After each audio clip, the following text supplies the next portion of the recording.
Oh, hi there. I'm Matthew Francis Landa, the project manager of Red Aerospace. So what's up today? My name is Grace On, and I am the deputy program manager of Red Aerospace. Hey, I'm Brian Lee, the chief scientist of Red Aerospace. Manufacturing engineer for Red Aerospace. I'm a media specialist for Red Aerospace.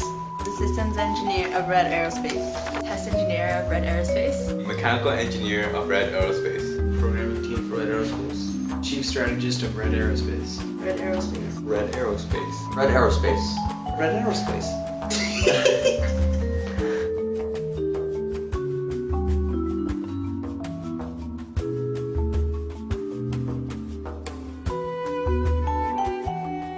So we've got this rover, right? And it's been sent out by NASA on one of Mars's moons to collect data on life. But all of a sudden, this huge solar flare comes in and knocks out almost all communications and functionality. But that's where we come in. We've invented this small, spherical robot to fly in the dense atmosphere of 2001 KX-76, and it is fully equipped to revive the broken rover. We sat down with a whiteboard and a dream.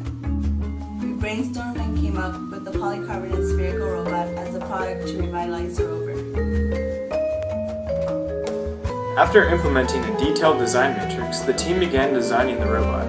Red first looked at other types of machines, such as the small RC helicopters, and admired the rotational direction and response time, as well as the maneuverability of the flybar and its propellers.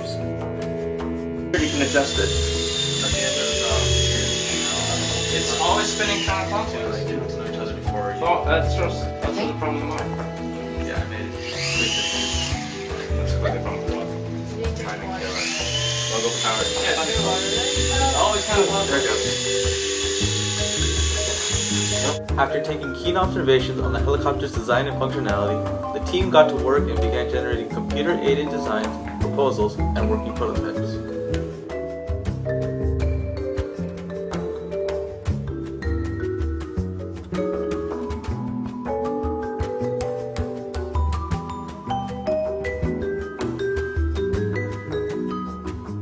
October 18, 2011 was our first critical design review.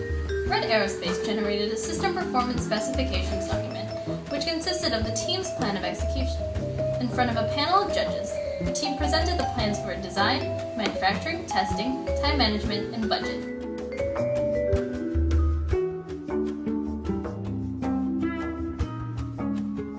The team then proceeded on to the second milestone, the proof of concept.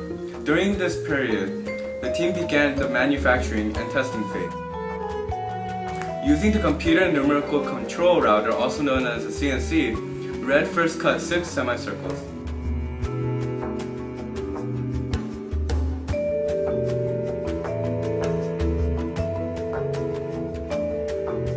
The top and bottom of the robot were made flush by filing. For assembly, the team tried various forms of weld, but found JB weld to be the most effective. The drying process took over 24 hours.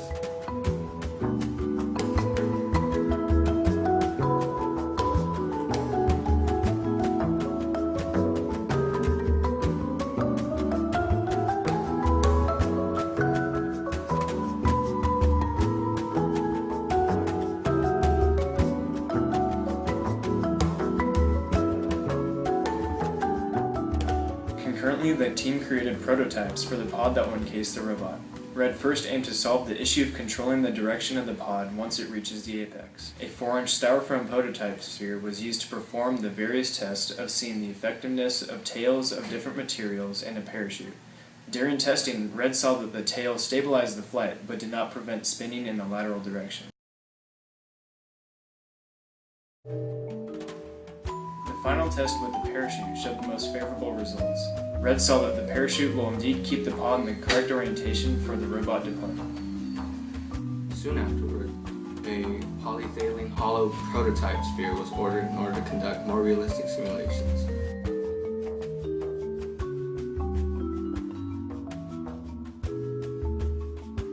The team used materials such as door hinges, nails, a continuous servo, and rubber bands in order to simulate effective tests.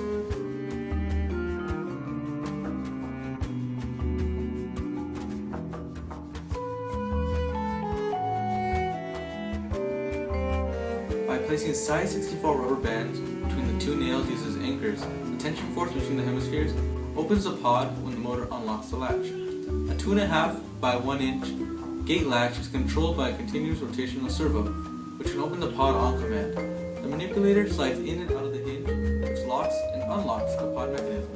We tested that when the pod is thrown at its apex, the pod will deploy. Once the pod was purchased and modified, and the frame was assembled, the team decided to showcase these multiple tests for the proof of concept. Wind speed, temperature, wireless communication, motor control, and pod deployment. Therefore, in preparation, the team programmed the robot and pod as well as run many tests to avoid mishap during the presentation.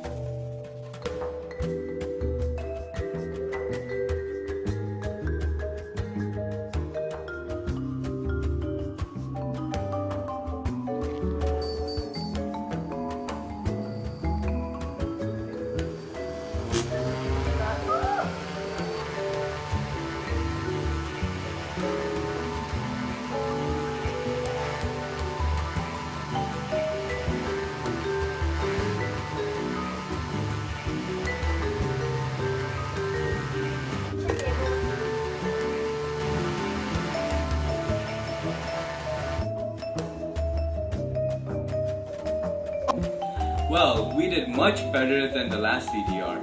Carpa Authority quotes that we displayed technology beautifully. We hope to keep this momentum up for the third critical design review and for the following trade show. By the third CDR, Red had still not achieved flight. The propellers were too weak to gain any thrust. The robot was 1 kilogram, but the available 10-inch propellers could not manage lift. Consequently, the flybar adapter and propellers would break off whenever we tested.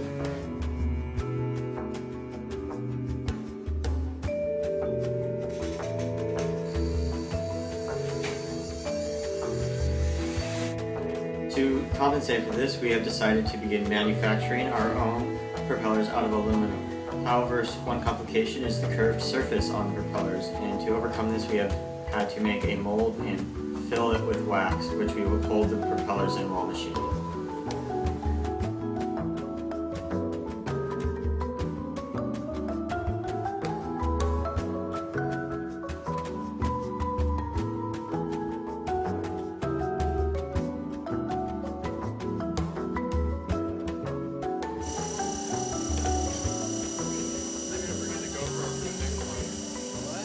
Now, we were having a lot of problems manufacturing our 7.5-inch metal propellers, and so we decided to create this, a 13-inch robot, in order to accommodate 12-inch propellers instead, which would give us a theoretical 2.5 times more thrust.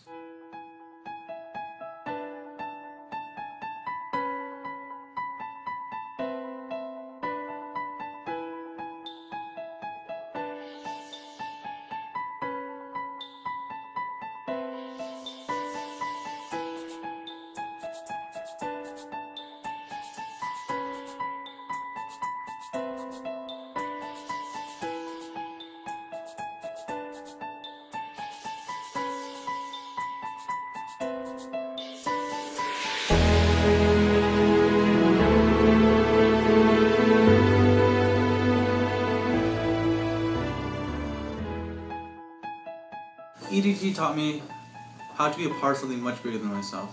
I learned a lot about teamwork and how teamwork helps get things done efficiently. The biggest things I learned were how to delegate and the fact that a leader needs to he needs to know a little bit more than everybody else does.